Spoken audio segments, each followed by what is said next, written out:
Et donc, j'ai quitté mon activité de veto et maintenant, je monte des mouches. C'est bien. Oui. C'est plus le même emploi du temps. C'est bien. Moi, j'ai été veto pendant 50 ans. Campagne aussi. J'entends très mal, par contre. Bah, il y a un membre là qui a été veto pendant 50 ans. Là, il y a un autre veto, d'accord. Ok. Dans la région. D'accord. Bah, il a tenu plus longtemps que moi, c'est bien. Attends, 2 secondes. Serge, tu peux couper ton micro, s'il te plaît? Oui. Ça fait des interférences. C'est pas de souci.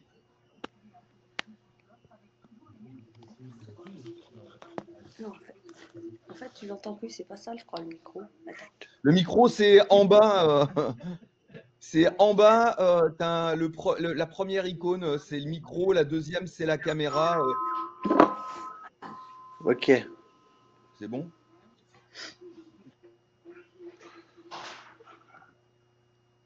Tu vois le truc en bas, là? En bas à gauche de l'écran, tu as un micro, tu as une caméra, tu cliques sur le micro, sur la petite flèche et tu fais annuler, quoi. Je crois qu'il est parti. Il n'a pas aimé, il est parti.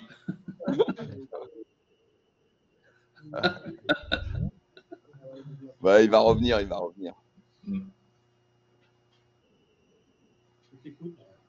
Vas-y, Daniel.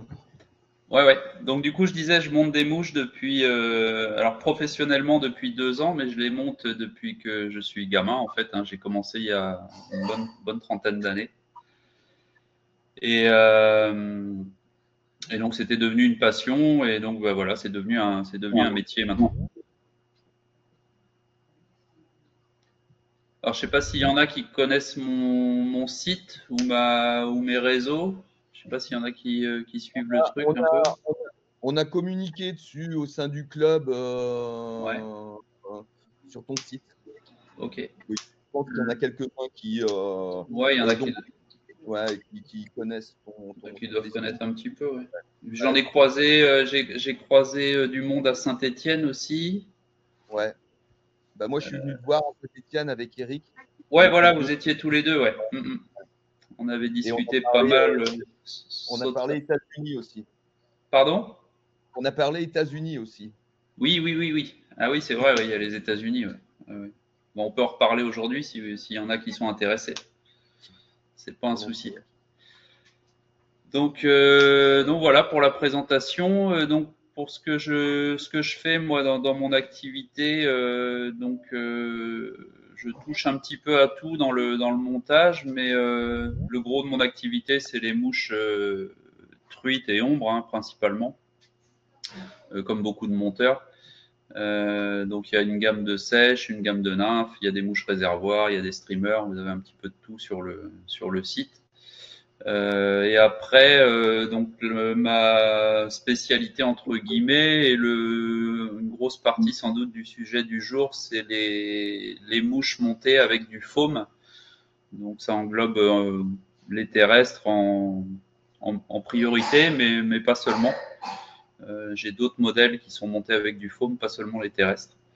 Donc voilà, c'est un petit peu le foam, c'est un petit peu le matériau qui entre guillemets emmerde pas mal de monteurs parce que c'est pas toujours simple. Et puis ces modèles-là sont assez longs à monter en général, donc voilà, c'est pas toujours évident. Mais du coup, je me suis positionné moi là-dessus parce qu'on n'est pas très nombreux à les proposer à la vente, donc ça marche plutôt bien sur le site, quoi. Fait partie des choses que je vends le plus sur mon site, avec les nymphes, bien sûr. Les nymphes restent numéro 1, surtout à l'époque actuelle, là où c'est à la mode, on va dire. Donc c'est le tungstène en numéro 1 et le foam en numéro 2. D'accord. Tu as 2-3 exemples de mouches en foam à nous montrer? Ouais. Alors, partage d'écran, c'est ça. Tac. Écran complet. Ouais, tu choisis soit la fenêtre, soit l'écran complet. Ouais. Hop. Là, vous avez l'écran complet, là, c'est bon? Alors, on a l'écran complet, voilà. Et Alors, là, tu. attendez. Ouais, nickel. Hop. Non, c'est pas ça. Si, c'est ça. C'est ça, c'est ça. Donc, les mouches en foam, voilà. Ça, c'est les boîtes que je fais pour les salons. Je sais pas si vous voyez bien. On voit nickel. Ouais. Vous voyez nickel. Bon, bah, c'est parfait. Donc, ce que je vous disais, hein, c'est principalement des thérèses, donc des scarabées sauterelles, on voit des petits bouts de chenilles là sur le côté.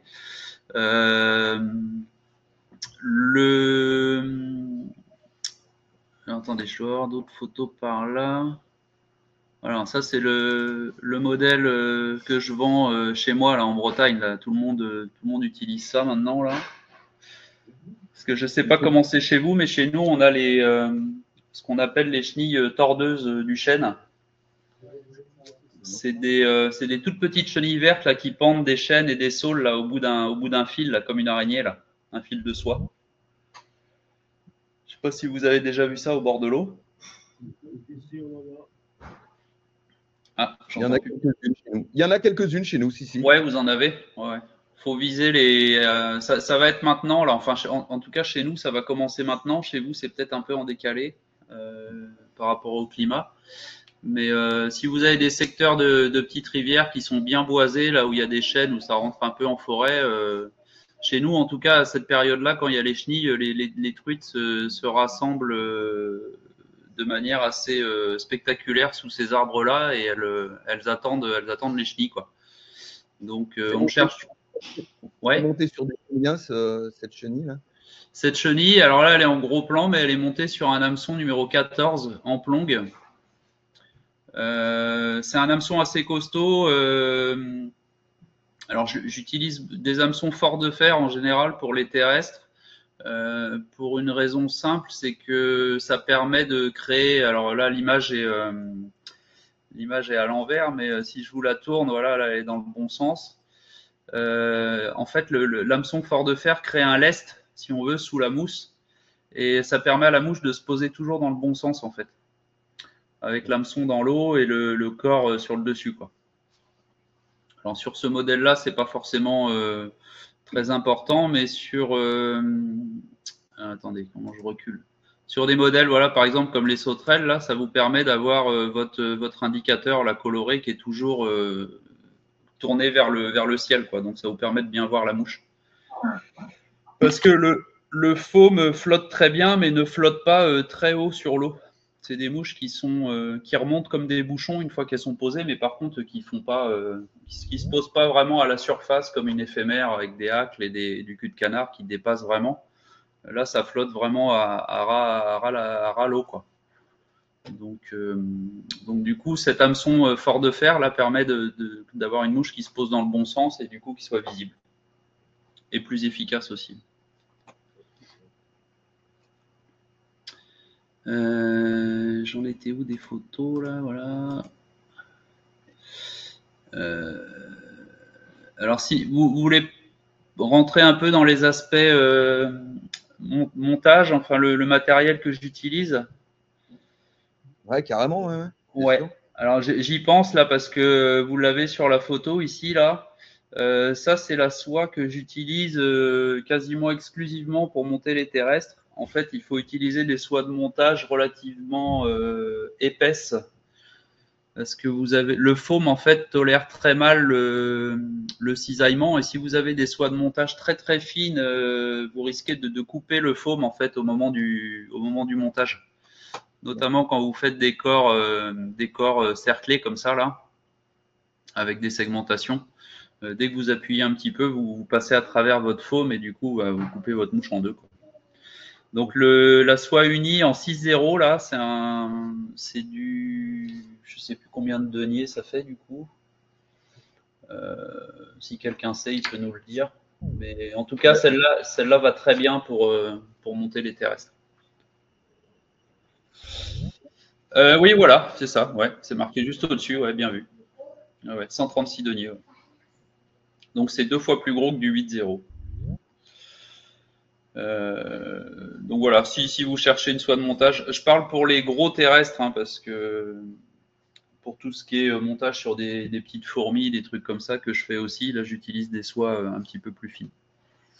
Mais pour tout ce qui est scarabée, sauterelle, etc., on est sur des gros hameçons. Hein. Les sauterelles, c'est sur du 14. Les scarabées, voilà, des scarabées comme ça, c'est sur des hameçons numéro 12. Donc vous pouvez y aller sur la soie de montage, ça n'a pas besoin d'être fin, quoi. Voilà. Est-ce qu'il y a des questions déjà peut-être sur certains trucs, non? Des questions, les gars? Non, apparemment. Non, c'est clair. Ouais. Tout est bon. Bio. Ouais, les biblios, ouais. Bah là, cette année, on en a, nous, en Bretagne et en Normandie. Là. On les voit pas tous les ans, mais là, cette année, ils sont là. Et elles les prennent bien. Bon, après, en ce moment, le temps est pas extraordinaire. On a des gros vents de nord-est, là, donc c'est pas du tout bon. Mais ce week-end, on avait des vents d'ouest et elles étaient dessus, là. Le corps détaché, là, on voit qu'il est un petit peu annelé. C'est quelque chose que tu fais avec le fil? Non, pas du tout. En fait, c'est une bandelette de foam. Alors, le foam que j'utilise, c'est je vais vous montrer tout à l'heure. C'est du foam 2 mm d'épaisseur. C'est celui qui est utilisé le plus classiquement. Hein. Et là, en fait, je coupe des petites bandelettes et j'utilise une pince. Alors, attendez. Comment je fais pour revenir sur mon truc là, que vous me voyez? Ah, il faut que j'arrête le partage. Ouais, c'est bon. C'est bon. Là, vous me voyez là? Ouais. J'utilise une petite pince comme ça, qui a des dents là. Je ne sais pas si vous les voyez, les dents. Ouais. Je la chauffe un peu avec un briquet et je l'applique sur le foam. D'accord. Okay. Je le pince pendant quelques secondes comme ça et en fait, avec la chaleur, le foam prend la forme du truc. Bon, à mon avis, si vous le faites sans la pince, la mouche, elle prend des trucs aussi. Hein. Oui, mais c'était sympa de voir ça, quoi. Ouais. Et vous pouvez, voilà, ça fait partie des petits bricolages qu'on peut faire sur le foam. On peut le modeler un petit peu. Vous pouvez le passer au briquet aussi quand vous avez une petite bandelette coupée à angle droit et que vous voulez arrondir le bout, par exemple, pour faire l'arrière d'une fourmi ou un truc. Vous pouvez mettre un petit coup de briquet avec les doigts, vous modelez le foam. Faut y aller tout doucement hein, sur le briquet, hein, une demi-seconde. Hein. Sinon, ça flambe. C'est pas le but. J'étais reparti sur les photos. Là, non, je suis plus en partage d'écran là du coup. Non, là on te voit toi. Vous me voyez moi. C'est mieux que rien. En fait, tu dois voir ce que tu vois à l'écran, ce que tu partages. On voit que ta vidéo, ton partage d'écran, quoi. En fait. Ouais. Là, vous me voyez. On voit là toute la vous voyez ce que je vois en fait. Voilà, tout à fait. Là, vous voyez les biblios là. Voilà. Ok, super.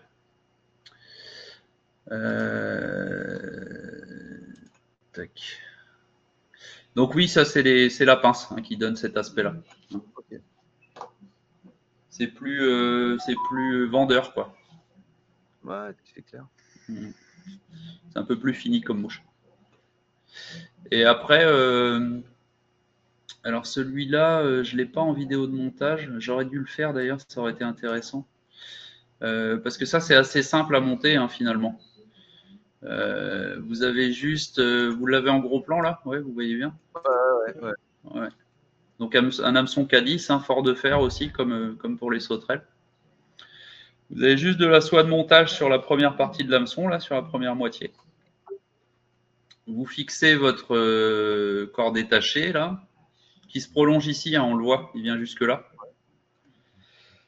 Et ensuite, vous avez juste une aile en polypropylène. Là, vous avez un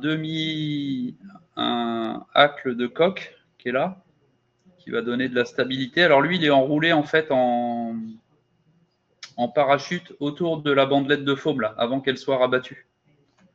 D'accord. Donc vous enroulez, vous faites 3 tours de hacle. Après, vous faites une boule de dubbing ici devant là. Je vous donnerai les références du dubbing si vous voulez, parce que celui-là, il est vraiment sympa pour les terrestres. Il donne cet aspect ébouriffé de pattes là. Une boule de dubbing, vous rabattez, vous bloquez ici 2 tours là, et puis vous faites votre nœud final. Cette mouche là, c'est j'ai tous les calculs de temps de mes montages. Celle-là, ça doit être 2 minutes, 2 minutes 20, un truc comme ça.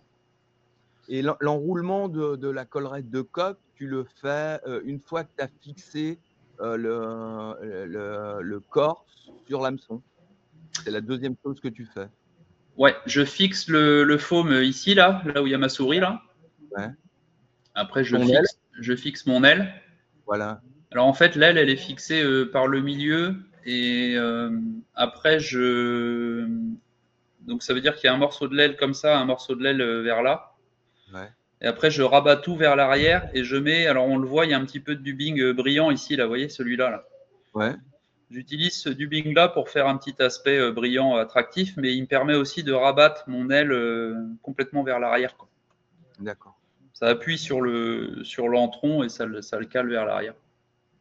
Et donc après, une fois que ça s'est fixé, la bandelette de foam, là, elle est dirigée vers le haut, comme ça, pendant le montage. Ouais. Donc on attache le hacle à la base, là, on l'enroule autour du foam. Et après, quand vous rabattez votre foam, ça vous fait un demi-cercle, quoi, comme un montage en comparadone un peu. Vous avez toutes les fibres sur le dessus, quoi. Là, on les voit bien, là, sur celle-là. Là. Donc ça permet de donner un peu de stabilité à la mouche. Voilà. C'est ça, ouais. Ouais. Le but, c'est toujours d'avoir enfin avec les terrestres, en tout cas, c'est toujours d'avoir la mouche qui se pose dans le bon sens avec l'hameçon dans l'eau et le terrestre dans la pellicule, quoi. En fait, elle va flotter. Celle-ci, il va y avoir que le hacle et le pompon blanc qui vont dépasser, quoi. Elle est complètement collée dans la pellicule. Et c'est ce qui les rend péchantes, hein. D'accord. C'est toujours bon. Enfin, c'est pas spécifique au terrestre, mais je pense que c'est comme chez moi. Quand vous avez une truite qui vous embête un peu, vous salivez un petit peu la mouche, vous la faites légèrement descendre dans la pellicule et souvent elle est prise plus facilement. Donc voilà pour le bibio. Qu'est-ce que j'ai d'autre comme photo? Bon, après j'ai les photos. Ça c'est ma dernière commande qui est partie chez Ardent. Donc là vous avez un petit peu toute la gamme là. Vous avez les sauterelles, les scarabées, les fourmis qui sont là dont on parlait tout à l'heure. Donc celle-là elle est super simple à monter, hein. C'est un cylindre en foam. Un peu d'entron comme sur le bibio et puis un hacle au milieu, quoi. C'est tout. Et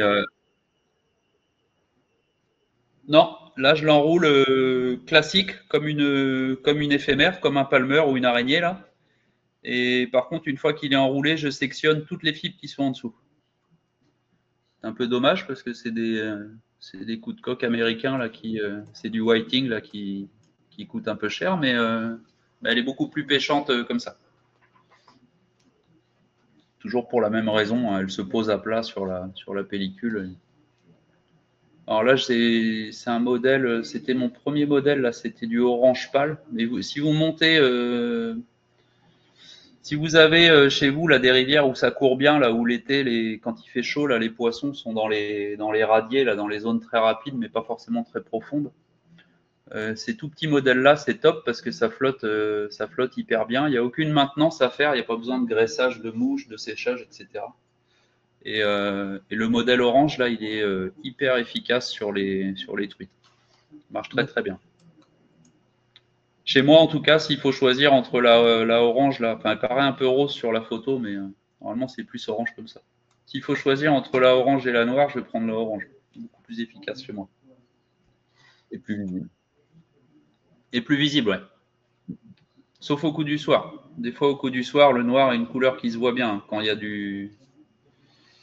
quand vous avez vraiment les rayons du soleil couchant là et que ça brille en surface, je sais pas si ça vous fait ça des fois là, la surface paraît un peu argentée là, la surface de l'eau, et ben les mouches noires se voient très très bien dans ces conditions là. Les fourmis, elles sont en hameçon numéro 16. Merci. Hampe courte. C'est des hameçons Maruto. Si vous voulez les références, c'est du Maruto D04.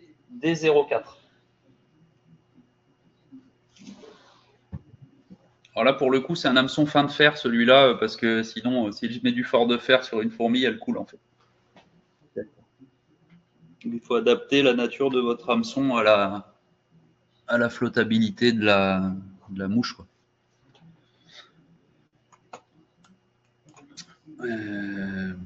Voilà. Qu'est-ce que j'avais d'autre là en stock? Ça, c'est les scarabées. Renversés, là, ils sont en mode, ils sont en séchage, là. Parce qu'en fait, je les monte en série. Je fais des séries de 40, 50. Quand je suis lancé dans un modèle, en fait, je monte le même modèle en plusieurs dizaines d'unités. Vous avez eu d'autres monteurs pro, je sais pas comment ils envisagent leur truc, mais moi, pour chaque modèle, j'ai une boîte en fait dans laquelle j'ai tous les ingrédients. Et donc, quand j'ouvre ma boîte, je suis parti pour la matinée sur la même mouche, quoi. Sur un modèle. On l'a pas évoqué avec les autres monteurs. Bah ouais, mais bon, on fait à peu près, enfin pour en avoir discuté avec eux, on fait à peu près tous comme ça. Il y en a que 2 ou 3 qui font du montage, on va dire à la commande, c'est-à-dire qui montent ce que la personne a commandé. Mais normalement, le but c'est d'avoir un stock suffisant pour chaque modèle pour pouvoir, quand on reçoit les commandes sur le site, les expédier tout de suite. Et puis surtout, pas avoir besoin de monter dans la matinée, de monter 5 scarabées, 3 fourmis, 2 nymphes. Enfin, voilà, il faut sortir un tas de trucs différents et c'est vite le chantier sur l'atelier.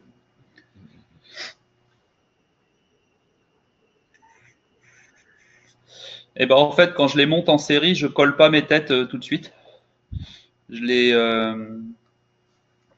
les garde, enfin je les accumule dans une petite coupelle et une fois que j'ai tout fini de monter, après je colle mes têtes. Là on voit la super glue là sur les têtes.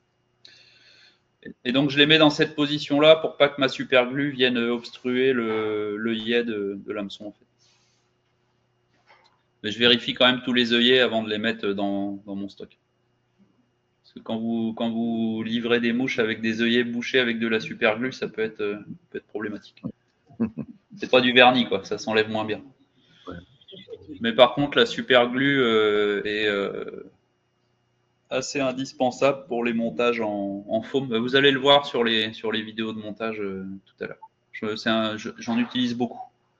Beaucoup. Okay. Là, sur le scarabée, j'en mets ici en bonne quantité. En fait, ça permet bien sûr de coller le nœud final, mais ça permet aussi de faire adhérer la tête du scarabée à la soie de montage pour éviter que le scarabée après tourne autour de la hampe de l'hameçon, quoi, en pêche, pour pas qu'il vrille, quoi. Non, je prends les tubes, ils collent tous bien. C'est de la cyanocrylate. J'ai pas de marque spécifique. Ils en vendent sur les sites de fly tying, là, les marques américaines, là, du Zap-A-Gap, des trucs comme ça. Ça coûte une fortune et ça colle pas mieux que les petits tubes que vous allez trouver à Intermarché. Sont très bien. C'est pas l'ingrédient sur lequel je fais attention à la qualité. Ça colle, ça bouge pas.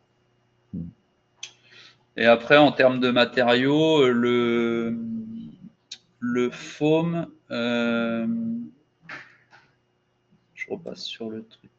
Ouais, c'est bon, vous me voyez là? Ouais. Le foam, j'utilise des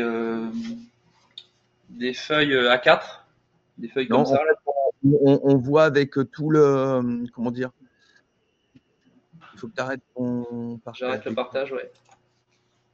Voilà, nickel. Là, vous m'avez en gros plan, là. Voilà, c'est ça. Ouais. Donc, j'utilise des feuilles A4 comme ça. Il y a différentes marques qui sont bonnes. La marque, moi, que j'utilise souvent, c'est la marque. Alors, vous allez le voir à l'envers, mais c'est la marque EFCO. EFCO. Ouais. Donc, celles-là, elles sont hyper régulières au niveau de l'épaisseur. Et c'est du foam qui est bien solide et qui flotte bien. Donc, ça, c'est une bonne marque. Donc, après, vous l'avez en. Voilà. Il y a 50 coloris différents. sais pas si vous allez voir là dans mon étagère derrière, vous les avez là, là. Un petit peu de toutes les couleurs.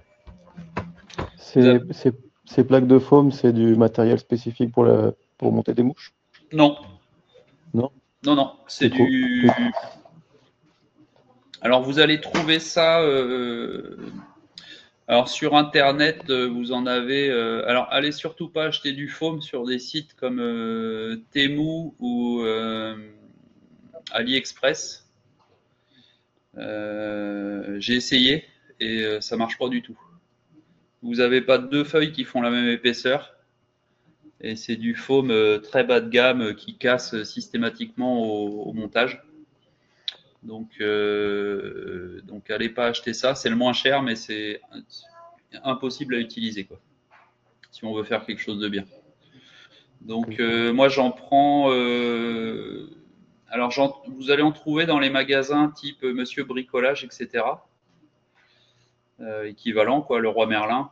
Il y a toujours un rayon... où vous avez, comment dire, des activités créatives. Là.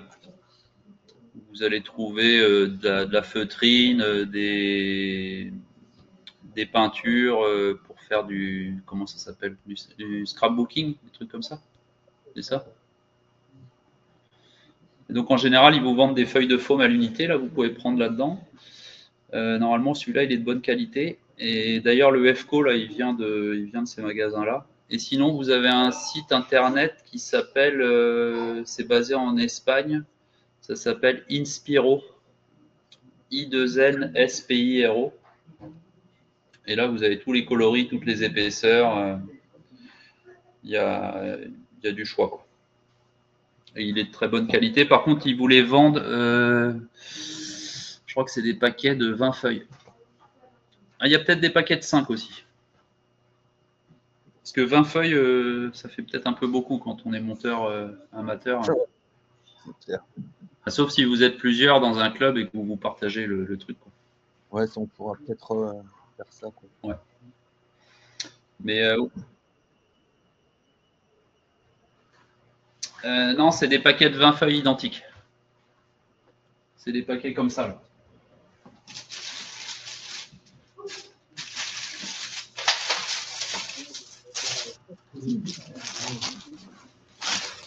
Désolé, je vous ai fait tomber les écouteurs. Ça va la chute des écouteurs, ça vous a pas... Non, c'est parfait. Des paquets comme ça. Et vous avez la marque ici, là. Inspiro. Je sais pas si je peux tourner ma caméra pour que vous ayez l'image en sport. Non, mais c'est parfait là comme ça. Ouais, ça va. Ok. Donc le foam, ouais, bah, ça reste oui, le truc sur lequel il faut prendre de la bonne qualité pour avoir des mouches qui flottent et puis surtout pour pas s'arracher les cheveux au montage avec du foam qui s'arrache dans tous les sens, quoi, qui se découpe. Ok. Qu'est-ce qu'il y a d'autre en matériaux de montage? Ouais, alors il y a beaucoup de modèles avec des pattes élastiques. Les élastiques, il faut faire attention parce qu'il y a certains élastiques qui sont solides et d'autres pas du tout. Enfin, qui sont solides, c'est pas le problème, c'est surtout qu'il y en a certains qui s'abîment dans le temps. Vous allez laisser votre boîte à mouches à l'intersaison là, sans l'ouvrir pendant 6 mois, et quand vous réouvrez la boîte, les pattes élastiques elles s'arrachent toutes. Donc ce qui marche très bien et qui dure des années, c'est chez Uni aussi, c'est ça. Je vous mets au milieu là. L'Uniflex. Je ne sais pas s'il y en a qui l'utilisent pour d'autres montages. Apparemment, oui. Ouais, ça vous parle? C'est en bobine d'une quinzaine de mètres. Donc ça, c'est hyper solide. Ça fait des très bonnes pattes, mais scarabée, les pattes sont montées avec ça. Ça fait des très belles pattes. Et en plus, vous avez je ne sais pas si vous voyez bien là. vous avez une courbure en fait dans l'élastique du fait qu'il soit emmagasiné sur une bobine comme ça. Et donc vous pouvez utiliser cette courbure pour créer la forme un peu courbée des pattes des insectes. Vous allez le voir sur le montage du scarabée, mais je peux vous mettre une vidéo de montage si vous voulez. Hein. On peut commenter. Hein. On fait un peu dans le désordre, mais il n'y a pas vraiment de. Il y a le son sur tes vidéos ou tu vas nous les commenter? Non, il n'y a pas de son. Je vais vous les commenter en direct. Puis si vous avez des questions, vous n'hésitez pas à m'arrêter surtout. Alors je repartage mon écran.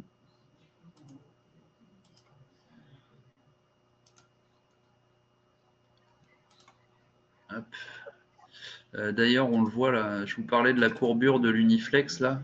Vous la voyez la courbure là? Là, carrément. Vous voyez? Donc ça veut dire que quand vous l'installez, vous allez voir quand vous le fixez ici là au niveau du thorax, il faut le fixer dans le bon sens en fait.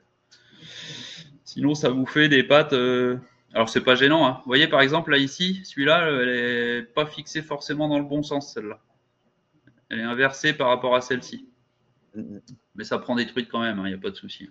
Là c'est l'œil du monteur obsessionnel qui. Alors, les vidéos, elles sont là. Alors, j'ai sauterelle, scarabée, téléphorpho. Vous voulez quoi, scarabée en premier? Oui, scarabée. Allez. Allez, un scarabée.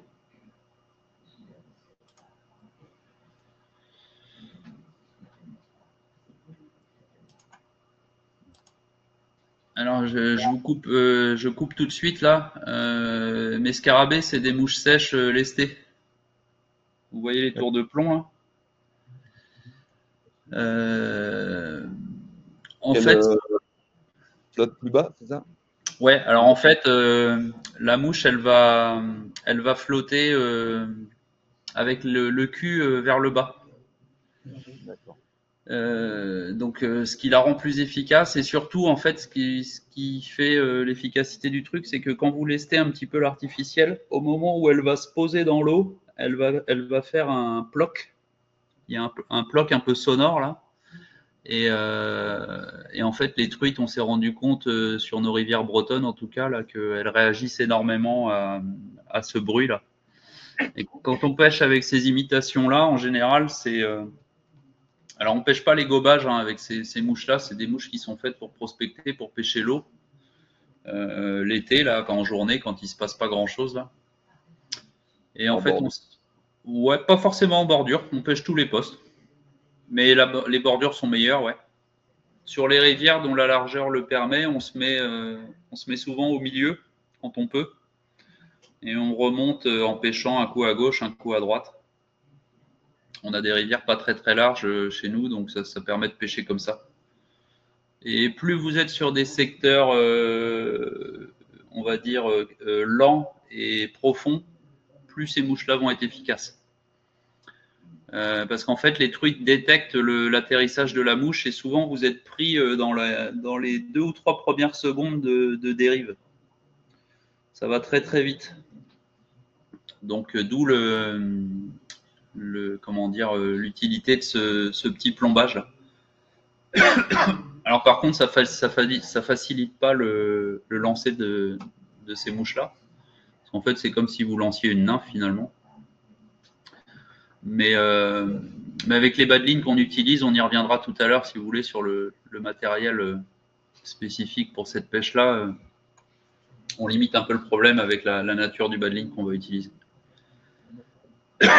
Je vous relance la vidéo. C'est quelle taille l'hameçon? Un hameçon numéro 12, celui-là. C'est le même hameçon que les sauterelles, mais une taille plus grosse. Donc c'est un gros scarabée, hein. Ça mesure au moins 2 cm de long. Mais ça leur fait pas peur. Hein. On prend des truites de 15 cm sur ces mouches-là, hein, sans problème. Ah ouais. Ouais, elles ouvrent en grand, il n'y a pas de souci. Mais bon, c'est des modèles qui sont faits quand même plutôt pour cibler les beaux poissons, mais on prend des poissons loin d'être maillés, sans souci. Donc on démarre en fait à l'œillet.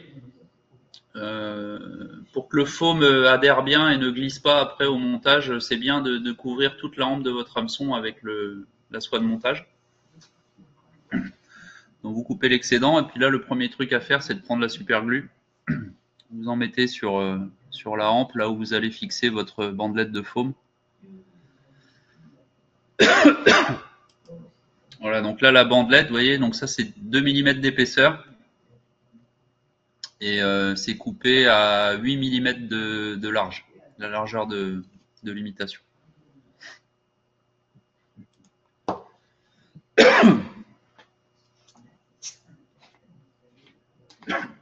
Donc là, vous fixez. Vous partez en reculant pour faire une segmentation. Vous faites 2 tours à chaque fois, ça suffit pour fixer le foam. Il y a la super glue qui est en dessous. Donc là, c'est déjà ça bouge plus. Et donc après, ouais, la vidéo est pas terrible. Vous voyez bien, vous? Ça va? Ouais. Donc là, vous utilisez un dubbing synthétique brillant, couleur peacock, là, enfin un truc noir bleuté. Vous pouvez utiliser ce que vous voulez comme couleur, mais je vous commente la vidéo. Celui-là, c'est du Spectra Dubbing de chez Enz, la marque Enz avec un H. Donc, que vous enroulez pour recouvrir votre foam jusqu'à revenir ici. Là.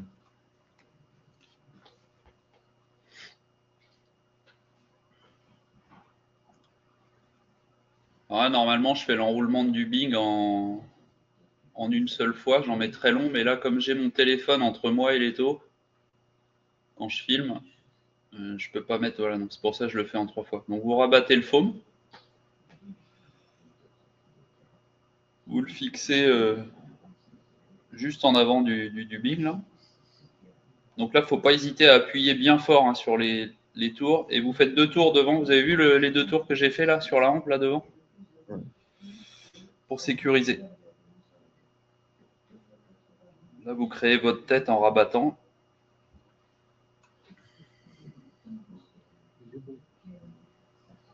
Donc là, en fait, vous avez une mouche qui déjà flotte très bien parce que vous avez du foam qui est caché sous le dubbing. Je suis à combien là? 2,38. Quand je le monte comme ça là au départ, il y a une raison. On pourrait avoir envie de l'écraser complètement avec de la soie de montage. En fait, en segmentant comme ça, vous gardez des zones de foam qui ne sont pas compressées. Et du coup, elles aident à faire flotter la mouche, quoi. Donc, et puis, ça vous prend beaucoup moins de temps de montage de faire comme ça que d'essayer de tout faire disparaître. Et puis, ça vous fait déjà une sous-couche, donc ça vous fait économiser du dubbing aussi en quantité, quoi. Vous avez juste à couvrir avec du dubbing et pas à passer la moitié de votre sachet de dubbing sur un scarabée. Petite question sur le Ouais. foam. Ouais. Est-ce que tu as une technique pour couper les bandelettes de manière régulière Oui. et assez propre? Oui. Parce que c'est vrai que c'est souvent le truc où tu bouges un peu. Moi, je le fais au ciseau.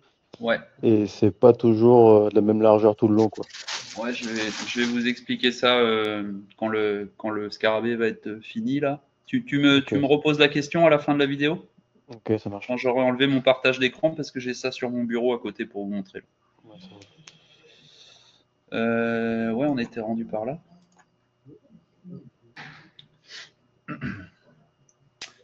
Donc on supprime ça.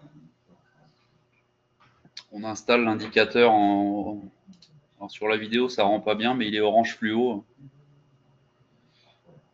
Donc 2 tours, ça suffit. Plus vous faites 2 tours de soie de montage, plus vous allez écraser tout et moins ça va flotter.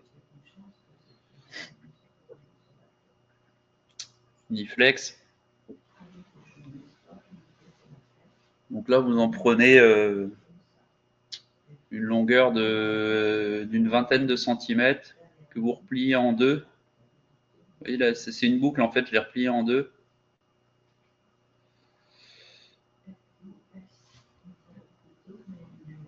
Et vous me l'installez. Attendez. vous me l'installez juste là, vous voyez, entre le noir et le orange là. Ouais.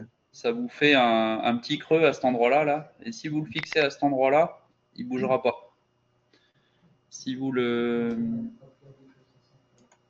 fixez, j'ai du mal avec mon truc là. Si vous le fixez trop bas ici, là, il va glisser. Donc il faut venir le caler vraiment contre l'indicateur en fait. Et donc après, comme c'est une boucle, vous rabattez de l'autre côté. Voilà. Donc là, en fait, j'ai un seul morceau d'élastique hein, qui est replié en boucle. Ça va? Ouais, c'est bon. Alors le fait de l'avoir sous forme de boucle, comme ça, ici à l'avant, ça vous aide pour la suite parce que vous n'avez pas les pattes de devant qui vous gênent pour les derniers enroulements. Donc là, j'ai mis de la colle sur la soie de montage, vous l'avez vu? Ouais. J'en mets sur 3-4 cm de long là, et après elle va se disposer toute seule aux enroulements. Donc ça vous permet de coller vos pattes élastiques à votre scarabée, de sécuriser votre indicateur. Enfin tout ce qui est enroulé avec de la colle autour là ne bouge plus normalement.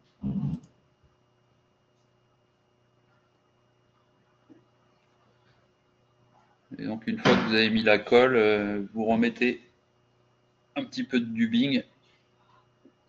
Là je mets du rouge métallique, mais vous mettez la couleur que vous voulez, il n'y a pas de souci. Pour couvrir vos tours de soie de montage. Ça cache un peu. Et après, vous basculez, vous passez par en dessous pour revenir sur la hampe. Vous voyez, j'ai fait 2-3 tours là pour me remettre sur la hampe. Et puis après, c'est fini. Vous faites des demi-clés. Là, je fais 2 doubles clés pour être bien. L'avantage de la soie de montage 6.0, c'est que vous pouvez tirer dessus hein, pour serrer les nœuds. Normalement, ça ne pète pas. Et après, avec les ciseaux, vous créez les pattes à la bonne longueur. Voilà. Là, c'est fini. Là. Excellent.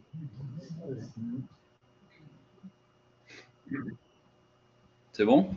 Ouais, c'est top. Et puis le coup de l'élastique, là, bah, c'est juste parfait, quoi. On ne prend pas la tête. Ouais, et puis c'est pas mal les petites astuces, là, parce que c'est vrai que le foam, tu as souvent tendance à l'écrabouiller, à mettre une tonne de soie pour que ça tienne, et en fait, finalement, t'en mets pas tant que ça, quoi.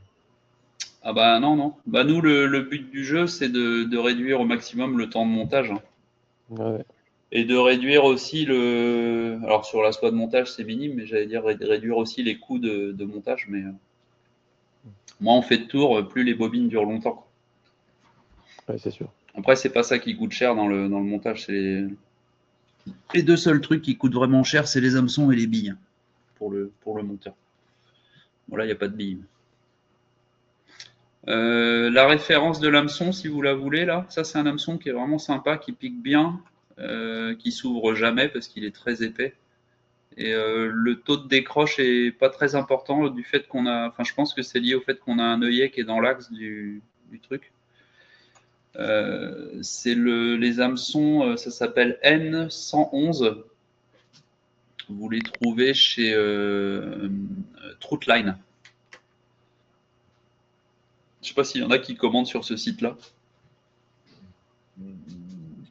Apparemment, non. Non, vous ne connaissez pas. Eh ben, ils ont du bon matos. Et du moins bon aussi, hein. Il y a un peu de tout, mais comme sur tous les sites. Donc celui-là, c'est le N111. Il existe de la taille, il doit exister de la taille 6 à la taille 16, comme ça. Donc, il y a de quoi faire. C'est un hameçon qui va très très bien aussi pour monter les chironomes. Je ne sais pas s'il y a des pêcheurs en réservoir. Là.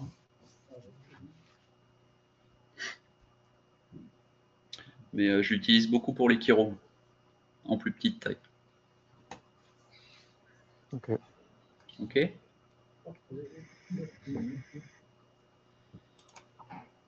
Hop. Il y avait la question de jus, là, je me rappelais plus que c'était pour couper Pour la découpe des bandelettes. Ouais. Ah oui, c'est ça. Alors attendez.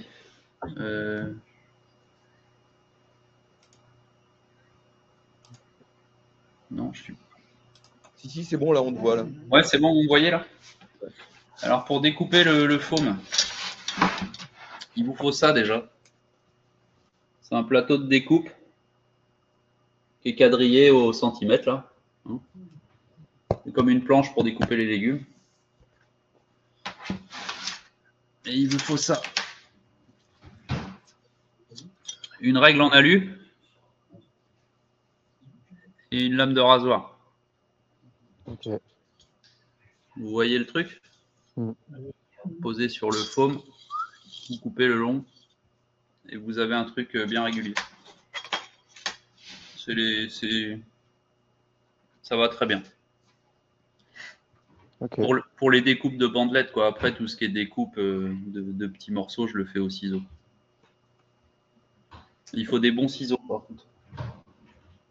Il vous faut des ciseaux qui coupent bien à pointe fine. Ça, c'est des ciseaux. Alors, je sais pas la marque de ceux-là. C'est des ciseaux que j'avais achetés aux États-Unis, ceux-là. Mais en gros, il faut un bon modèle comme ça, quoi. Un truc bien aiguisé et avec des lames un petit peu longues pour aller couper dans la longueur. Je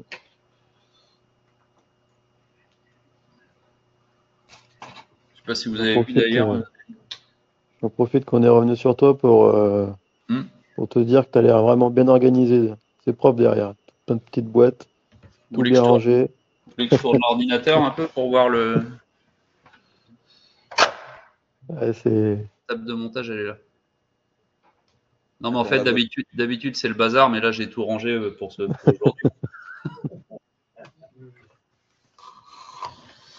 Voilà. Mais oui, je vous disais, j'ai une boîte par modèle. Vous voyez, elles sont là, les boîtes, là. Ici, là. Donc, vous prenez une boîte, il y a tout ce qu'il faut dedans pour. Mais ouais, il faut être un petit peu organisé, sinon ça. C'est une activité où ça peut être vite le bazar. Mais après, sinon, c'est comme un atelier de montage classique. Sauf que tout est en XXL, quoi. Et les sachets de Dubing, ils sont de cette taille-là. Donc là, c'est c'est du format A5. Et puis, les soies de montage, on en a beaucoup, quoi.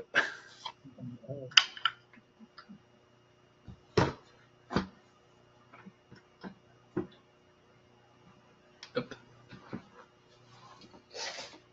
Donc voilà.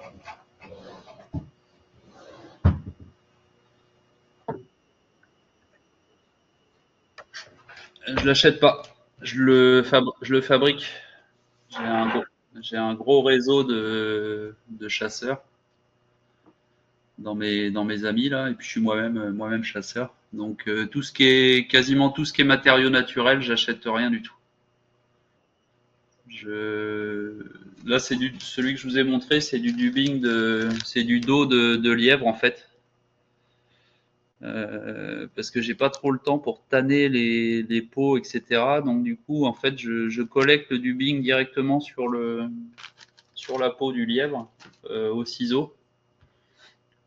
Et ça me permet de faire un dubing un peu, on va dire, perso, avec énormément de poils de couverture là au-dessus, là, les poils rigides et brillants là, et très peu de bourre en fait. Parce que c'est un dubing que j'utilise pour monter les collerettes sur mes mouches de mai principalement, et sur certains modèles de sedge. Et donc, moins il y a de bourre, mieux ça flotte. Mais oui, tout ce qui est lièvre, faisan, canard, chevreuil, j'achète rien. J'achète rien du tout.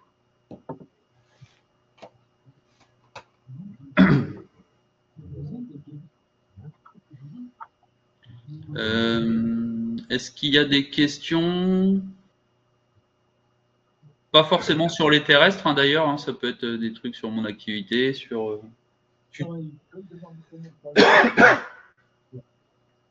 Combien de temps tu passes par jour à monter quand tu t'y colles pour fournir tes mouches, quoi? Une journée type, c'est si je fais que du montage, parce que c'est pas que du montage mon activité. J'ai aussi les préparations de commandes, gestion des stocks, j'ai un peu d'administratif, etc. Mais si je fais que du montage, je peux monter le matin en général, je monte de 9h à midi. Et l'après-midi, 14h, 18h, et j'en remets un coup le soir entre 21h et minuit en général. Je peux monter, quand j'ai fait 8 heures de montage dans la journée, c'est déjà une bonne journée. Et à peu près, tu montes combien de mouches du coup? Et ben ça, c'est complètement dépendant, complètement dépendant des modèles sur lesquels je suis, mais normalement, c'est très variable en fait. Si je monte une nymphe en faisant, enfin une nymphe à billes classique en faisant, c'est le temps de montage, c'est 1 minute 15, 1 minute 30 à peu près. Si je monte un scarabée, c'est 3 minutes 30. Mais je peux faire si je fais que des nymphes dans la journée, je peux faire, je peux en monter une grosse journée, c'est 150 nymphes quoi. Une bonne journée déjà. D'accord. Qu'est-ce qu'il a comme étau? On me demande ce que tu as comme étau pour monter, si tu as un truc spécial ou si tu as un truc basique. Alors j'ai monté pendant 10 ans avec un Stonefo Caïman qui était très bien, et puis un jour la manette là, de serrage pour ouvrir les morts m'a explosé dans les mains, et depuis je monte avec ça. C'est un étau Anvil Atlas. C'est vendu chez Eric Lelouvier, la Fusion Fly Fishing. Ouais. Très bien d'ailleurs Eric Lelouvier là. Je prends les hameçons chez lui et tout, top. Donc c'est un étau rotatif. J'ai des montages comme les terrestres là où il faut que j'arrive à aller à la fin du scarabée, là il faut que j'arrive à passer en dessous mon fil, donc j'ai besoin de tourner un peu. Mais voilà, c'est un étau moyenne gamme on va dire, qui doit coûter dans les 200 et quelques euros je crois. C'est pas non plus un truc hors de prix quoi. Ouais, ça fait le taf. Oui, ça fait le taf, ouais. Sans problème. Sans problème. Tu nous parlais tout à l'heure de bas de ligne spéciaux. Ouais. Alors j'utilise des bas de ligne pour la pêche avec les gros terrestres, là, avec les sauterelles et les scarabées. J'utilise des bas de ligne à nœuds que je fabrique moi-même, qui sont des bas de ligne dégressifs rapides. C'est-à-dire que si vous prenez un bas de ligne dégressif classique, vous savez, vous passez du 45 au 40, au 35, 30 en diamètre. Et à chaque fois, vous réduisez par exemple de 10 cm, on va dire, les longueurs. Moi, j'utilise pour ces pêches-là des bas de ligne où vous réduisez énormément les longueurs entre chaque diamètre. C'est le bas de ligne classique que j'utilise. Je commence en 40 centièmes parce que je pêche souvent en soie naturelle, donc j'ai pas forcément des gros diamètres de départ. Je vais avoir si j'ai on va dire 1,20 m de 40 centièmes au départ. Quand je passe aux 35 centièmes derrière, j'en ai plus que 70 ou 80 cm. C'est un bas de ligne très conique en fait. Et en ce qui concerne donc ça lui donne de la rapidité et ça permet de projeter ces mouches qui sont grosses là de manière un peu plus efficace. Surtout qu'il n'y a pas besoin forcément de beaucoup de discrétion au poser avec ces mouches-là. C'est même des fois meilleur quand vous les claquez un peu sur l'eau. Il ne faut pas non plus faire des gerbes en surface, mais vous avez besoin de quelque chose qui va vite. C'est des pêches de prospection. Il faut pouvoir lancer rapidement à droite, à gauche. En fait, c'est une pêche qui ressemble un petit peu à la pêche à l'ultra léger finalement, en termes de prospection et de viser les bordures, les postes, etc. quoi. Et donc j'utilise si je pêche à la sauterelle et au scarabée, mon diamètre classique de pointe c'est 16 centièmes. Donc c'est une grosse pointe quand même. Et une pointe assez courte. Classiquement, quand je pêche en sèche, disons traditionnelle, avec des araignées, des sedges, des culs de canard, des trucs comme ça. J'utilise pas beaucoup le cul de canard, c'est une plume que j'aime pas trop. J'utilise des pointes beaucoup plus fines, hein, en 10, 12, etc. Et puis qui sont longues, qui font 1 mètre, 1 mètre 20. Là, avec les terrestres, vous pouvez mettre une pointe en 16 centièmes qui va faire allez, 80 cm maximum, quoi, pour faciliter le lancer et la précision. Et Non, je descends de 5 centièmes en 5 centièmes. Mais c'est juste les longueurs qui. Attendez, je peux peut-être vous faire. Est-ce que je l'ai là, mon bas de ligne Je regarde. Non, mais je suis bête, vous me voyez toujours là. Ouais. Partage l'écran. Comment? Faut que tu partages ton écran pour qu'on voit. Ouais. Je suis en train de chercher. Alors attendez. Je suis en train d'essayer de vous retrouver ma formule de bas de ligne pour vous donner une idée du truc.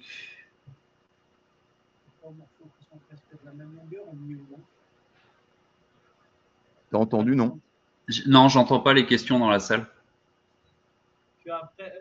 Après le 30, tu as 3 morceaux qui sont presque de la même longueur, non? Non. Non, oui. Je vais vous montrer tout de suite la formule parce qu'elle n'a rien de secret. Il faut juste que je la retrouve. Voilà, c'est bon. Alors, je vous remets en partage.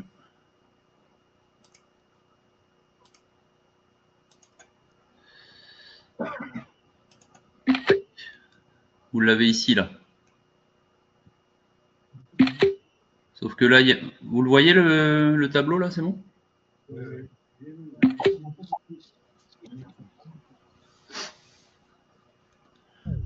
Sauf que là, il y a une erreur, c'est pas du 45, c'est du 40, là, ici. Là.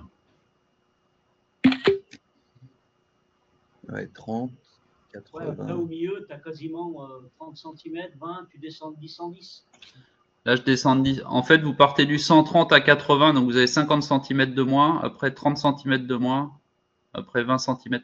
À chaque fois, la réduction entre les longueurs diminue, quoi. Pour pas que ce soit... Ouais.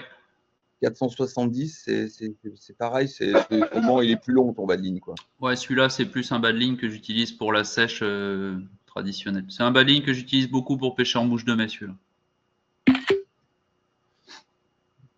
Ah, c'est des appareils photo que j'entends, le bruit, là? Et capture d'écran, en fait. D'accord. Ok. Ils vont être en vente sur mon site, ceux-là. Vous avez le bas de ligne nymphe, là, aussi.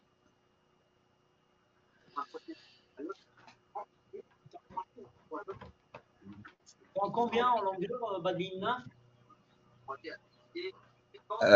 En bas de ligne nymphe, j'ai une question pour la longueur. Ouais. Alors moi, je pêche en... Là, c'est le bas de ligne que je vais commercialiser pour ceux qui veulent l'installer sur un moulinet avec une soie. Mais moi, je pêche en 100% fil chez moi. J'ai pas de soie, en fait.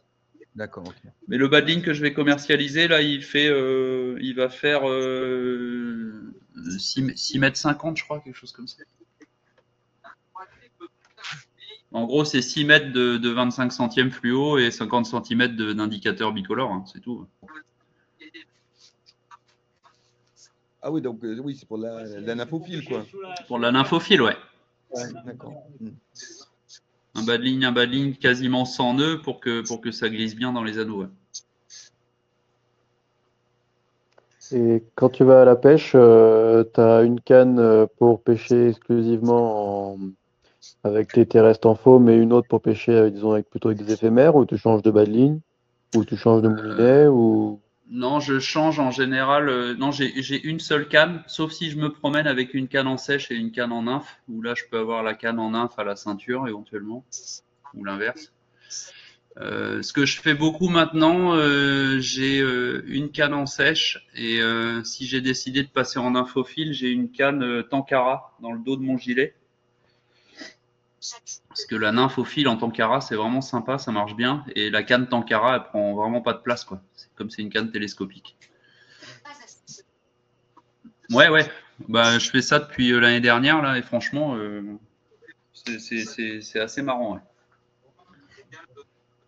Mais du coup, si tu veux passer d'une pêche avec un sedge, par exemple, à une pêche avec Ouais. En une général, grosse je reste avec la même canne, je change juste ma pointe, le diamètre de ma pointe, pointe et la longueur de ma pointe. tu as le même bas de ligne et tu changes juste la pointe, quoi. Ouais, ouais. Ok. Sur les petites rivières de chez moi, j'utilise classiquement celui-là, là, le bas de ligne 3,30 m là. Alors là, les 3,30 m, c'est sans la pointe. Hein. Ouais. Les 3,30 m, c'est l'accumulation de ces 6 longueurs-là. Et il faut rajouter la pointe, quoi. Donc vous êtes facile à 4 mètres. Donc c'est-à-dire à peu près 2 longueurs de canne, puisque moi, chez moi, je pêche avec des cannes en 7 pieds souvent dans les petites rivières de chez moi. Et en Tankara, du coup, quand tu veux pêcher en infophile, c'est quoi ton montage de ligne en fait? En Tankara, j'utilise. Ou un bout de Non, soie? non, j'ai du fil, c'est tout. Que du fil. J'ai du fil qui part du Sion en 20 centièmes en général ou 25 centièmes. Un indicateur bicolore et une pointe et une nymphe. D'accord, ok. C'est tout. En fait, c'est l'avantage de la nymphe en Tankara, c'est que comme j'utilise une canne Tankara qui est en, je sais pas, ça vous parle les actions en Tankara, les actions des cannes? On parle d'actions 7-3, 6-4, etc. Ah, non, pas du tout. Alors les actions, en fait, c'est le 7-3, ça veut dire que vous avez en gros les 70% de la canne en partant de la poignée qui est rigide et les 30 derniers pourcents qui sont flexibles. Donc le 7, ça, enfin, qui passe partout, non? Ouais, oui. Ouais. Moi, j'utilise une 6-4, donc une canne plus souple, parce que la souplesse permet une meilleure projection de la nymphe. Mais si vous voulez pêcher en Tankara en sèche avec des bas de ligne tressés classiques, vaut mieux prendre, enfin à mon sens, vaut mieux prendre une 7-3. C'est plus directif, quoi. Plus facile d'être précis. Ouais, je fais les deux, ouais. Je pêche même au streamer en Tankara. Ouais, au streamer sous la canne. Je monte des petits streamers avec des billes tungstène là. Et ça marche très très bien. Vous promenez un petit streamer sous la canne. Là. Bon, après, on est très loin de la pêche à la mouche là. Hein. Mais en début de saison, ça prend des poissons. Ouais. Pour pêcher notamment des secteurs assez torrentueux, là, quand vous avez des gorges, des zones de. Nous, on appelle ça des chaos chez nous, là. Où il y a des gros blocs rocheux, là, vous promenez un petit streamer en Tankara sous la canne, là, ouais, ça fait des. Faut pas mettre des pointes en 10 centièmes, là. Sinon, ça casse. Et au niveau taille de ton bas de ligne en Tankara, du coup, juste tu peux couper ton. C'est qui, J, là, en fait, qui prend la main.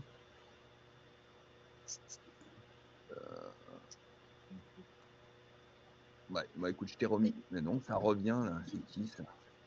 Un petit problème. Ouais, c'est bon, là, c'est revenu. Ce que je te disais, c'est la longueur quand tu pêches en infophile au Tankara, Ouais. par rapport à ta longueur de canne, en fait. D'accord. Alors, moi, j'utilise. Alors, encore une fois, je suis dans des petits cours d'eau, donc j'utilise une canne de 10 pieds, donc 3 mètres. Et mon bas de ligne, enfin ma ligne complète de la nymphe jusqu'au sion de la canne fait un tout petit peu plus de 3 mètres. On va dire 3,20 m, 3,30 m. Ça dépasse un peu la poignée, quoi, si on met les deux l'un contre l'autre.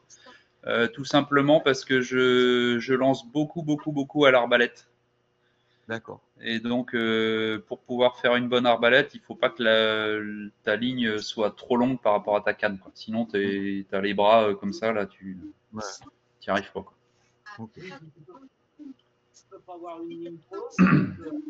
Après, c'est ma façon de faire. Hein. Je ne dis pas que c'est ce qu'il faut faire absolument. Tu ne peux pas aller bien au-delà d'un mètre plus long que ta canne en Tankara. J'entends pas bien. Tu peux pas aller plus loin que 1 mètre de la longueur du Tankara? De ta canne. Ah si, en sèche, des fois, il y a des gars, ils pêchent. Ouais, quand ils ramènent une truite, là, ils finissent à la main. Hein. Les derniers mètres de fil, ils finissent à la main. D'accord. Il y a des gars qui pêchent en sèche avec une canne de 3 mètres et un bas de ligne de 5 mètres. Ah ouais. Ouais. Voilà, c'est quoi ça? Tac. Donc, j'ai un ami qui est guide de pêche là en Bretagne, là, Eric Hamon, là, ça vous parle pas, vous n'êtes pas de ce secteur-là, mais lui pêche pas mal en tancara et quand il combat une truite, à la fin, il balance la canne dans la flotte. Et il finit avec les 2 mains comme ça. Ah ouais, d'accord. Il laisse la canne partir en aval là et il finit à la main. Bon, c'est pas des truites de 60. Hein. On me demande si c'est le frère d'Hervé. Hervé. Non, pas du tout. Rien à voir. Ils se connaissent tous les deux, ils sont copains, mais ils sont pas de la même famille.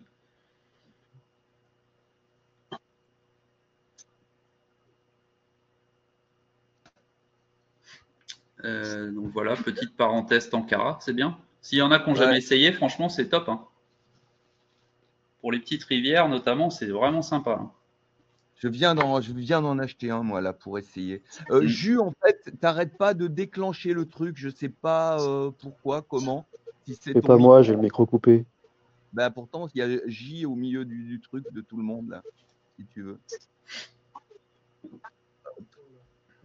Ouais, je viens d'en acheter un là pour tester. Il y a Kevin qui est un adepte aussi là, qui pêche au Tankara depuis des années. Là.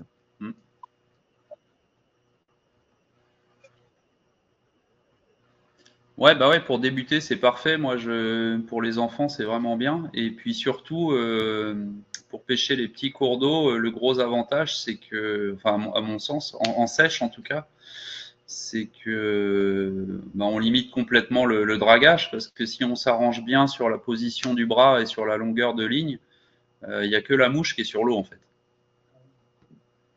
Et c'est ça qui. Ouais.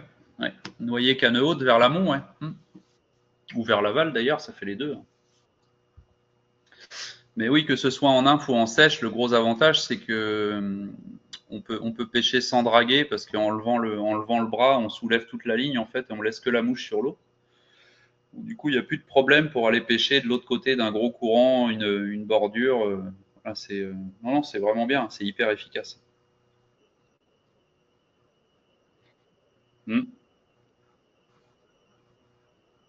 Ah bah ouais, carrément. Ouais. Et puis chez moi, là, on pêche beaucoup ce qu'on appelle les retournes, là, donc dans les bordures, là, les endroits où le courant fait un arc de cercle, un cercle complet, là. Les poissons sont souvent postés dans ces trucs-là. Et avec le tankara, tu peux poser ta mouche dans la retourne et tu peux la laisser tourner pendant. En général, il n'y a pas besoin, mais elle peut tourner pendant 5 minutes sans qu'il y ait de dragage. Quoi. Du moment que le fil est en l'air. Faut pas qu'il y ait trop de vent, quoi, c'est tout. Et ton bas de ligne est vraiment différent en sèche? Alors moi, en sèche, je fais un truc un peu particulier. J'utilise que du nylon. Sous forme d'un bas de ligne dégressif, un peu comme je vous ai montré tout à l'heure sur le tableau là. Et ça me suffit par rapport à la taille de mes rivières pour projeter les mouches sèches sans avoir besoin d'un bas de ligne tressé. Donc, après, en tankara, honnêtement, je pêche beaucoup plus en nymphe qu'en sèche, en tankara. Mais sur des petits cours d'eau où vous n'avez pas besoin de pêcher plus loin que 4-5 mètres de vous, vous branchez un bas de ligne mouche sèche sur le bout de votre canne et ça le fait. Hein. Ouais. Ça le fait. Ok. Mais j'ai jamais pratiqué le tankara en grande rivière, donc je peux pas vous dire après sur les bas de ligne tressés. Je connais pas bien les bas de ligne tankara du commerce en fait. Okay. C'est dans quel coin de la Bretagne?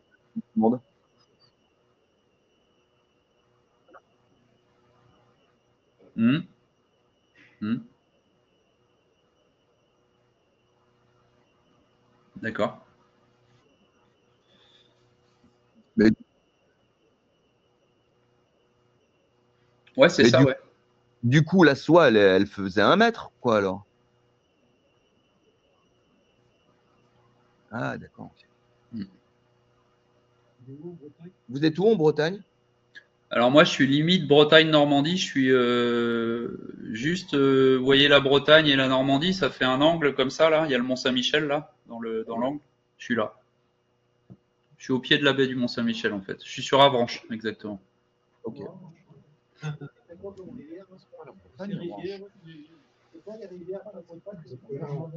C'est quoi tes rivières autour là-bas?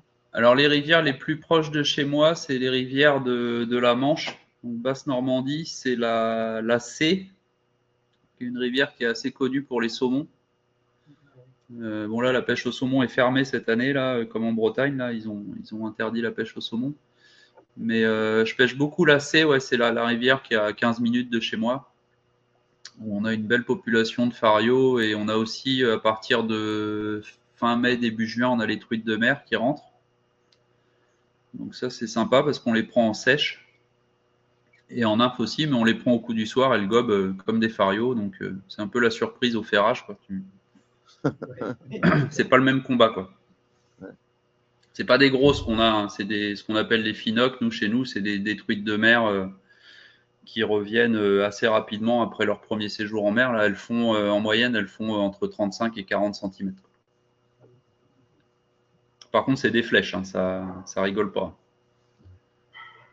C'est pas comme une fario qui va sonder, qui va essayer de retourner dans sa cache. Là, la truite de mer, ça part en vrille tout de suite. Gros démarrage, chandelle.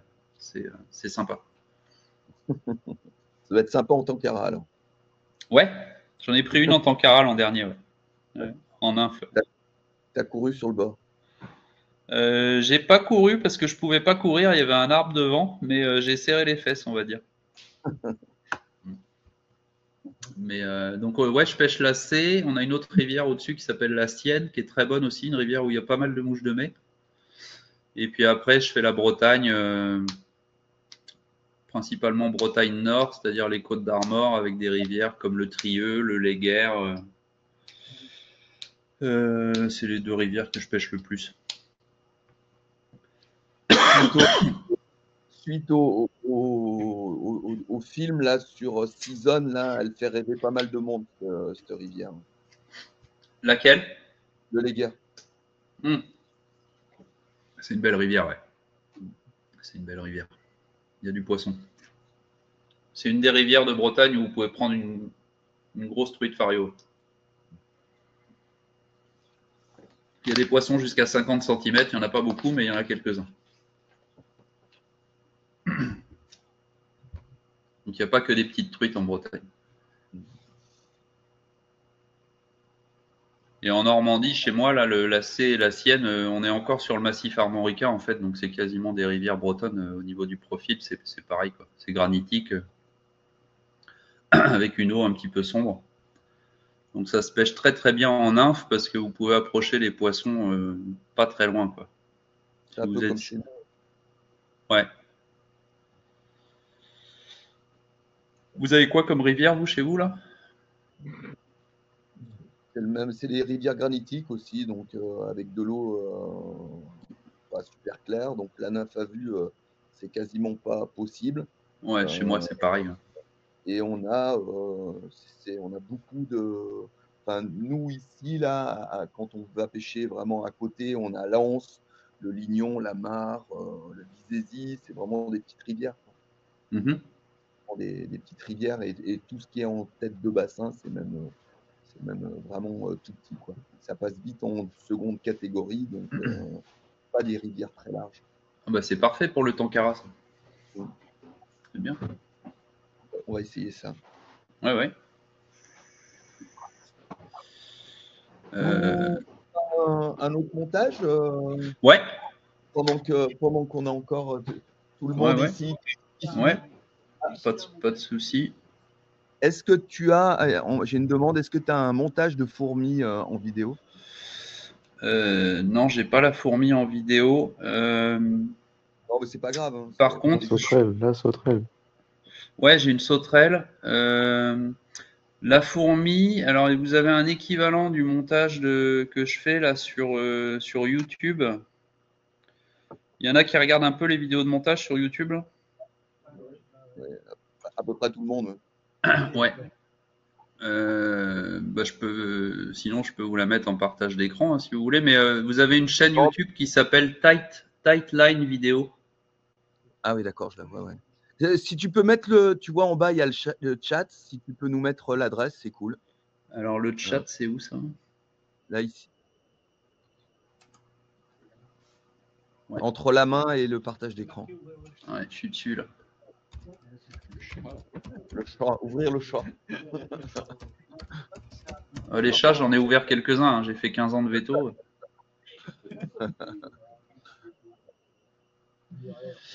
Ah non, non. Je l'ai mis sur le chat là, je sais pas si vous le voyez. Super, impeccable. Ok. Tu le copies-colles dans un coin, Kevin. Ouais. Donc vous allez sur cette chaîne-là et vous allez trouver une fourmi orange qui est à 95% comme la mienne. Quoi. On te fera passer ça. Soit dit en passant, c'est dans les chaînes YouTube de montage, c'est dans le top 3, hein, Tightline Vidéo. Ouais. Bon, après, il faut être un peu anglophone, mais la qualité des images et les gros plans sont vraiment top. Vous avez ça et puis Fly Fish Food aussi que j'aime bien. Fly Fish Food. Je connais pas. C'est une boîte aux États-Unis là. C'est des gars qui sont implantés dans l'Utah, en dessous du Montana là. Et ils ont un monteur là dans leur magasin là qui est vraiment un virtuose, on va dire. Un virtuose du chevreuil notamment. Des montages en chevreuil taillé. Donc vous vouliez une sauterelle, c'est ça? Ouais. Alors.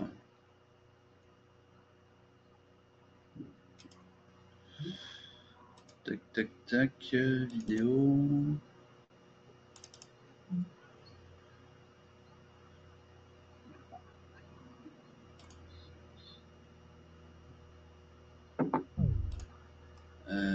Non, oui, non, je suis pas en partage d'écran. Non.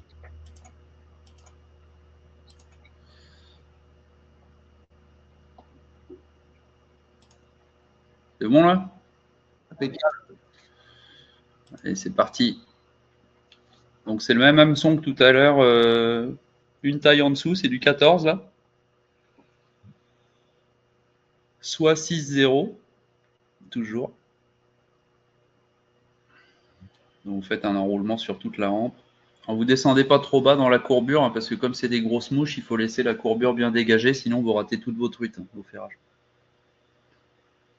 Donc ça, c'est des corps que je fabrique moi-même en collant 2 feuilles de foam l'une contre l'autre. D'accord. Vous collez. À la néoprène. J'utilise une colle en spray, ça s'appelle de la Super 77. D'accord. C'est une colle néoprène, ouais, en spray. Ouais. Le spray permet de mettre de la colle de manière pas trop épaisse et bien uniforme sur les 2 feuilles. Alors vous collez pas les 2 petits bouts l'un contre l'autre, hein, vous prenez 2 feuilles A4 que vous collez ensemble. Et une fois qu'elles sont collées, vous taillez vos corps dedans. Quoi.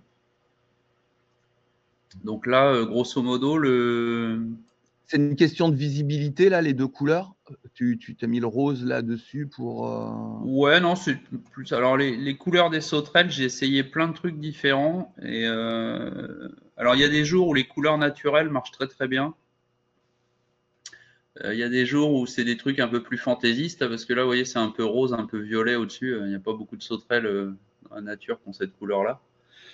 Mais ce qui est le plus important, c'est la couleur du dessous. Là. Le beige ici, là, marche très très très bien sur les sauterelles.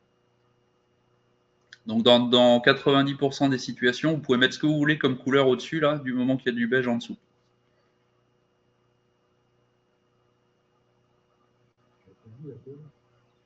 Et donc là, les corps, en fait, c'est des corps qui font 2 cm de long. Pour un hameçon taille 14, c'est bien. Et je les ai en photo aussi, là. Voilà, ils sont là. Là, c'est la phase de préparation des corps, vous voyez. Donc ils sont taillés, donc c'est des bandes de 2 cm de long là. Je taille légèrement en triangle, vous voyez là c'est un peu plus fin ici que là, un peu conique en fait. Et puis je coupe une petite partie à l'arrière là, pour faire le cul de la sauterelle en fait. Donc ça c'est pareil, avec 2 feuilles A4 collées ensemble, vous faites 500 sauterelles. Donc il y a de quoi voir venir. Je vous remets sur la vidéo. Donc là c'est la même mais en rose et beige.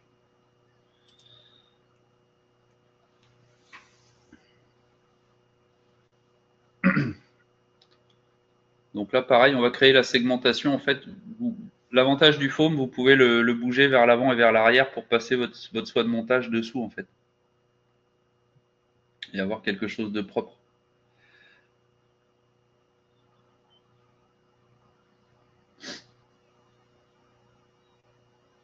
Là, tu la colles pas, là. Si, à la fin. Quand la sauterelle est finie, en fait, j'enduis de colle le dessous de l'imitation. D'accord. Sinon, la sauterelle a tendance à basculer, à glisser de gauche et de droite autour de l'arme de l'hameçon.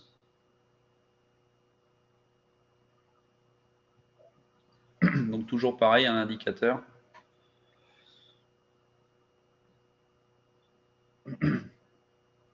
Et donc là, après, l'élastique, là, c'est pas le même que pour le scarabée.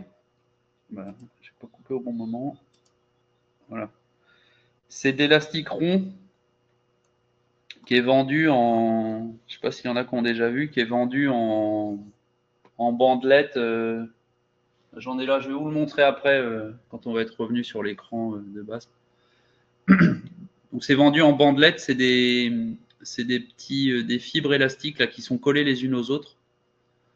Donc vous en récupérez 2 que vous laissez coller ensemble. Là, vous voyez, il y en a 2 là. Et vous en prenez un morceau de 10-15 cm et on va faire le même système que tout à l'heure avec le scarabée.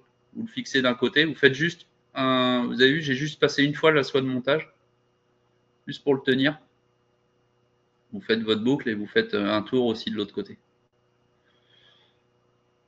En fait, le fait de placer votre élastique avec juste un enroulement de soie de montage, quand vous allez après enduire de colle ici, ce qu'on va faire tout de suite là, la colle elle va être beaucoup plus en contact avec l'élastique.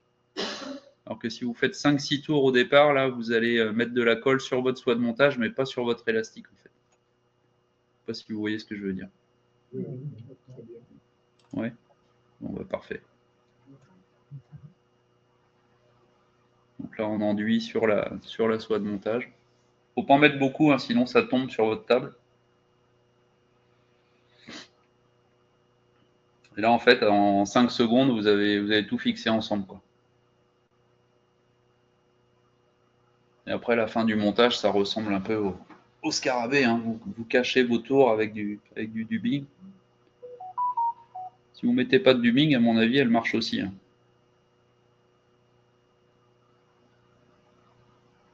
Vous faites pivoter les taux pour repasser sur la hampe.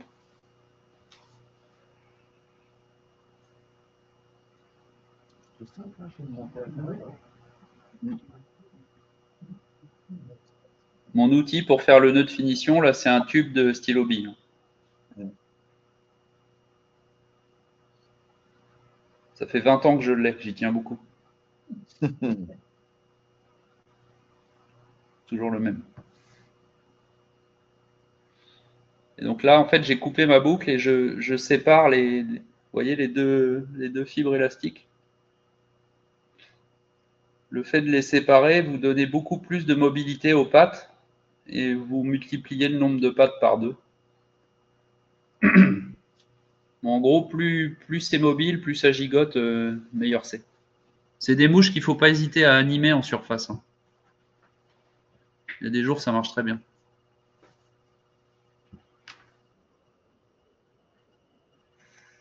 Ouais, tu peux, ouais. Bon, en général, on les fait plus trembloter que vraiment tirer dessus, mais En tant qu'ara notamment, justement, là, quand vous utilisez ça en tant qu'ara, vous pouvez la faire sautiller en surface, canne haute, là, c'est assez sympa. Et c'est aussi pour ça qu'on utilise des pointes assez fortes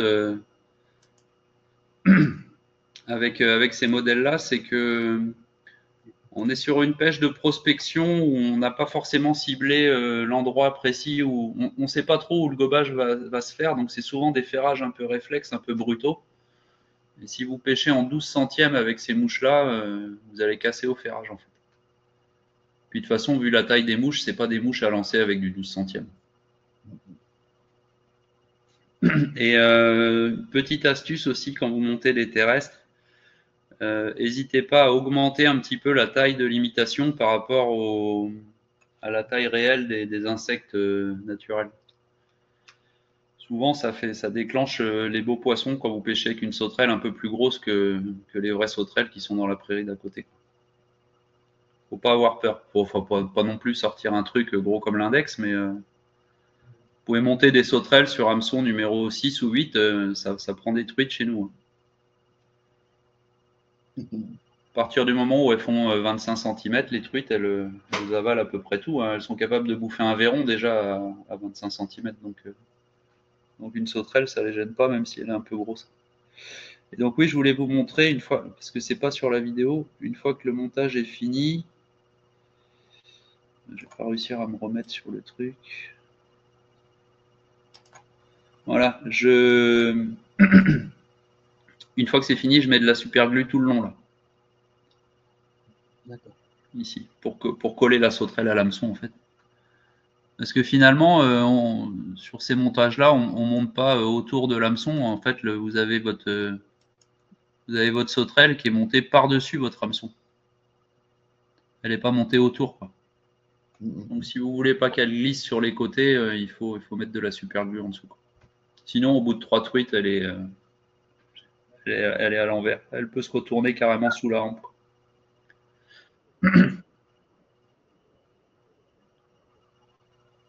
Non, la super glue est beaucoup plus efficace sur le foam. La résine UV, elle va... Alors, je dis ça, je l'ai fait à une époque, mais globalement, je trouve que avec la super glue, les mouches durent plus longtemps. C'est plus rapide, ouais. Et ça fait moins mal aux yeux aussi. Parce que quand je monte des perdigones, je m'en suis rendu compte là. Donc les perdigones, il y a de la résine UV sur les miennes. C'est pas du tout bon pour les yeux et pour le nez.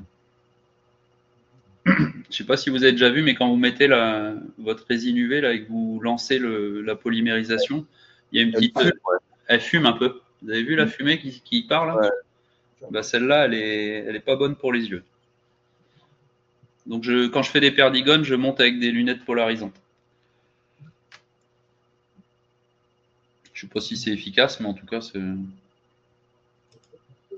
Après, je crois qu'il y a les lampes à LED qui sont moins nocives pour les yeux. D'accord. Et qui fonctionnent, ça marche bien. D'accord. Qu'est-ce que je voulais vous montrer déjà? J'avais dit un truc. Ah oui, je voulais vous montrer les élastiques là.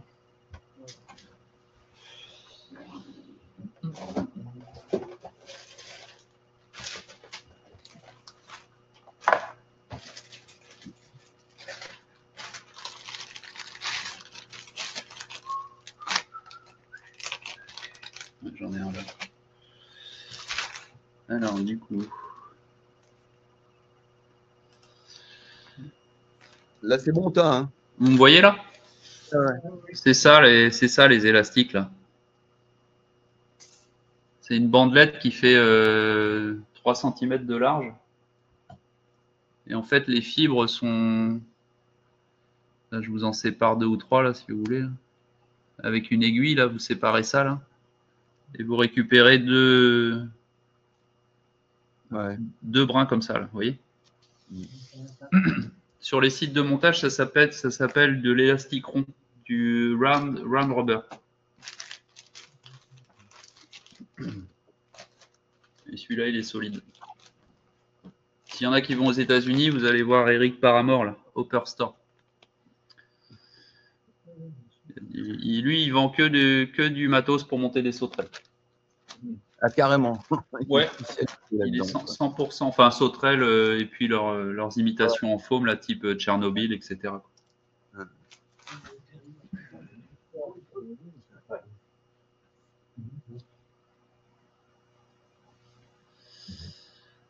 Bon, bah top. Voilà. Après, j'ai une troisième vidéo, mais c'est un télé-fort fauve, donc c'est sur le même principe que je peux vous la mettre si vous voulez, mais c'est le même principe que le scarabée, sauf qu'il est orange. Non, je crois que c'est bon pour les vidéos là. Ouais. Ok. Donc, parle-nous un peu, fais-nous voir ton site là peut-être. Ouais, je vous mets le site en partage ouais. d'écran. Voilà quoi. De toute façon, bon, moi je l'avais partagé quand même pour que tout le monde aille voir un petit peu, mais bon, histoire qu'il fasse tout Ouais. truc quoi. Tu fais du guidage en même temps ou pas du tout? Non, pas du tout. J'ai beaucoup de demandes. J'ai d'autant plus de demandes que dans le secteur où je suis, les guides il n'y en a pas. D'accord.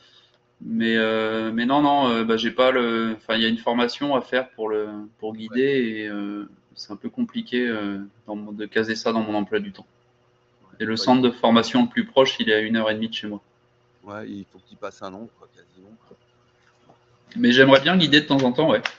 Un an. Ouais, c'est 1 an. Il y a moyen d'aménager, d'après ce que j'ai compris, le planning du truc pour que ce soit plus light, mais je me suis pas trop penché sur la question encore. Il y a tellement de mouches à monter que. Ouais. Là, je suis en. Là, c'est la vidéo. Il n'y a plus de partage. Ah d'accord. Ok. Donc, je repartage.